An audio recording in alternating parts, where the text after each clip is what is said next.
Okay, I'm trying to get my camera steady here, guys. I'm sorry. This is part 2 for the video lecture on substance abuse. I want to start now talking about the difference between use and abuse and eventually dependence. And it's important to kind of understand this. I think these terms are discussed in your textbook when we talk about the substance abuse disorders. Maybe not. So just kind of make sure that we have these differences here. So we'll go through these. Now, drug use can be seen in the following ways. It usually begins with obviously non-use, but it starts out as experimental use, and by experimental use, maybe this is someone who smokes marijuana once or twice just to kind of see what it's like. They just want to see what all the drama is about. So they give it a shot, and maybe they just do it one time and one time only. That's experimental use. It's not abuse, and it's not dependence. Medical use. Obviously, there are some states out west who have legalized marijuana. We've had medical marijuana around for quite some time. A lot of the prescription drugs that we talk about, like painkillers, opiates, are prescribed for medical reasons, but they end up being abused. Culturally endorsed. Native Americans smoke peyote as part of a religious practice, as part of their culture. Recreational use, which is just it's a step beyond experimental use. Recreational use of illegal drugs is just kind of like every now and then, maybe once a month, 4 or 5 times a year. It doesn't fit our definition of abuse. And then compulsive use. And I've seen this, unfortunately, some with some of my high school students who are taking a lot of classes. They feel under pressure. They have 4, 5, 6 tests to take in one day.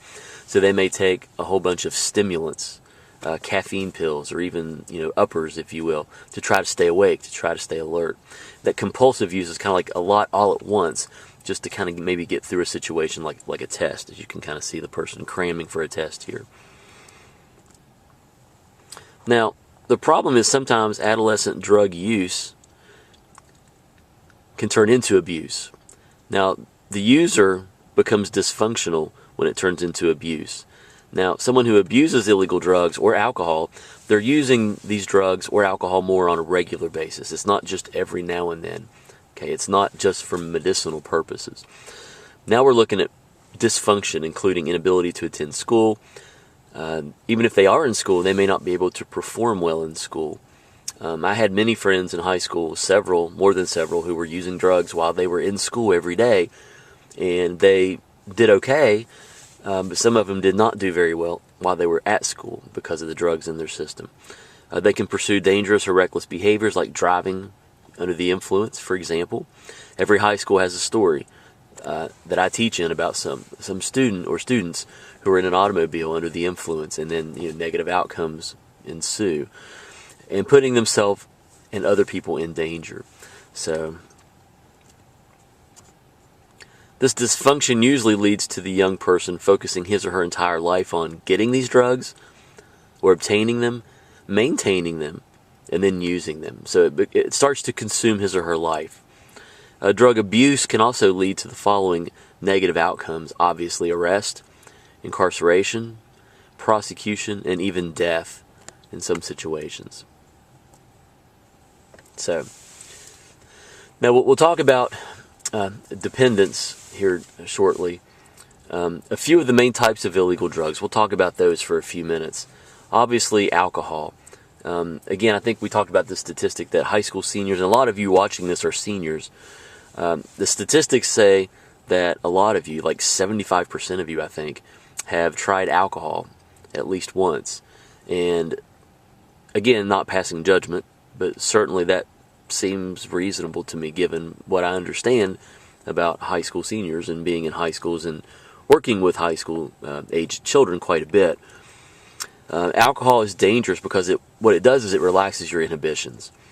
Adolescent use of alcohol is linked to fighting, property damage, failure at school, problems at work with jobs, and also conflicts with law enforcement officials.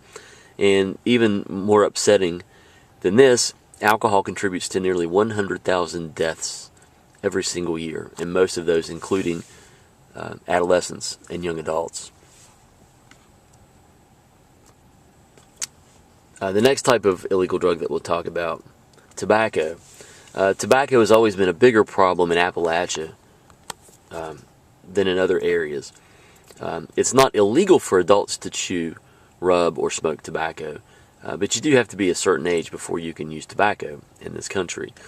But it often begins way before the age of consent. It usually starts in middle schools. It contributes to almost 500,000 deaths every single year.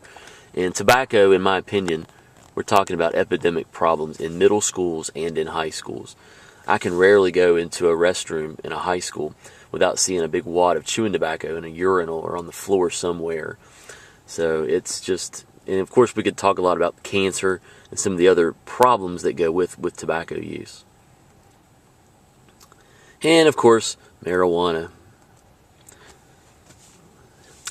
In my opinion, from what I've seen and understand to be true, probably the drug of choice amongst adolescents. Just an opinion there. Marijuana is produced from the leaves of cannabis. It is a mild hallucinogen.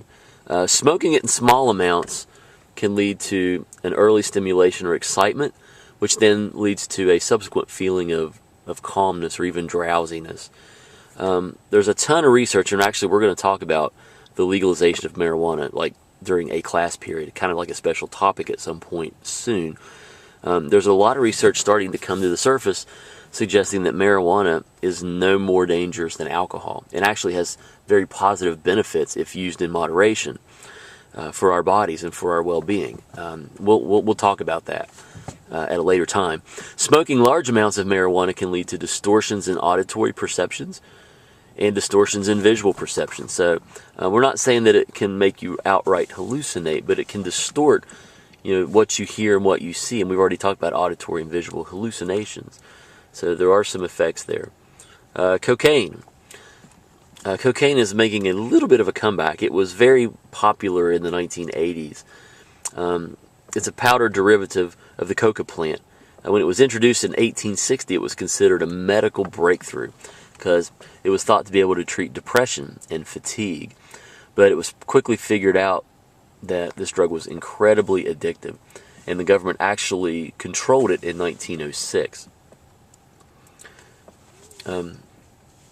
Cocaine today is obviously illegal. It's an illicit drug. It cannot be prescribed for any reason, but obviously people still use it. It produces the following effects: extreme mood elevation, elation or euphoria, grandiose feelings. In other words, grandiose means large, out of proportion with reality.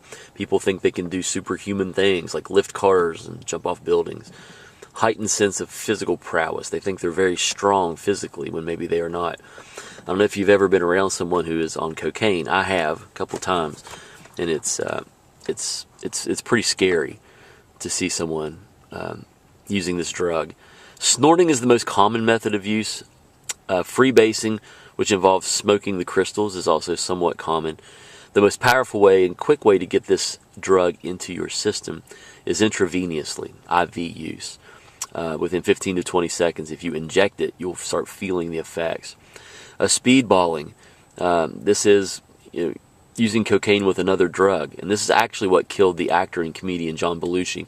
You may not have heard of him, but he used to be a comedian on Saturday Night Live back in the 1970s, in early 80s, I believe. So we'll go ahead and stop this part right here. And thank you very much.